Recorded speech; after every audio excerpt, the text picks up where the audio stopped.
Hi guys, അപ്പോൾ ദാ ചേട്ടൻ ഗേറ്റൊക്കെ അടച്ച് ഞങ്ങൾ എല്ലാവരും ധൃതി പിടിച്ച് പോവുകയാണേ. വാവയും അമ്മയും റിച്ചനും ഞാനും ചേട്ടനും എല്ലാവരുമായിട്ടാണ് പോകുന്നത്.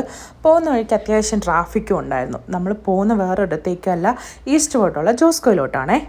കുറേ ദിവസമായിട്ട് വാവയ്ക്കൊരു ഗോൾഡ് ചെയിൻ വാങ്ങണമെന്ന് അമ്മ വിചാരിച്ചുകൊണ്ടിരിക്കുകയായിരുന്നു. അങ്ങനെ രാവിലെ അമ്മയും വാവയും കൂടെ വന്ന് അവനൊരു മാല എടുത്തു. അപ്പോൾ എനിക്കും സർപ്രൈസായിട്ട് ഒരു മാല വാങ്ങി തന്നായിരുന്നു. പക്ഷേ വീട്ടിൽ കൊണ്ടുവന്ന് ഇട്ട് നോക്കിയപ്പോൾ അത് ഭയങ്കര ടൈറ്റും ലെങ്ത്ത് ഭയങ്കര കുറവായിരുന്നുകൊണ്ട് എന്തായാലും വൈകുന്നേരം തന്നെ പോയി ചേഞ്ച് ചെയ്യാൻ വിചാരിച്ച് ഞങ്ങൾ ജോസ്കോയിലോട്ട് പോയത്. ജ്വല്ലറീസിലൊക്കെ ഒരു 7-7:30 വരെയല്ലേ ആൾക്കാരെ ഉള്ളിലോട്ട് കയറ്റുള്ളൂ. അതുകൊണ്ട് ഞങ്ങൾ വേഗം ധൃതി പിടിച്ച് പോയത്. അങ്ങനെ നമ്മൾ സെക്കൻഡ് ഫ്ലോറിൽ പോയി കുറച്ച് മാലയൊക്കെ നോക്കിയിട്ടുണ്ടായിരുന്നു. അമ്മ രാവിലെ നോക്കി ഓൾമോസ്റ്റ് അതുപോലത്തെ സെയിം തന്നെയായിരുന്നു. പിന്നെ അത്യാവശ്യം നോക്കി കണ്ടുപിടിച്ച് ഒരു മാല സെറ്റാക്കി അത്യാവശ്യം ലെങ്ത്തും നമുക്ക് ഇഷ്ടപ്പെട്ട ഒരു മോഡൽ നോക്കിയിട്ട് തന്നെ എടുത്തു. അങ്ങനെ മാല ബില്ല് ചെയ്യുന്ന സമയം കൊണ്ട് നമ്മൾ ജസ്റ്റ് കുറച്ച് ഇയറിങ്സും നോസ് പിന്നൊക്കെ നോക്കിയിട്ടുണ്ടായിരുന്നു, സെക്കൻഡ് സ്റ്റഡും കാര്യങ്ങളൊക്കെ.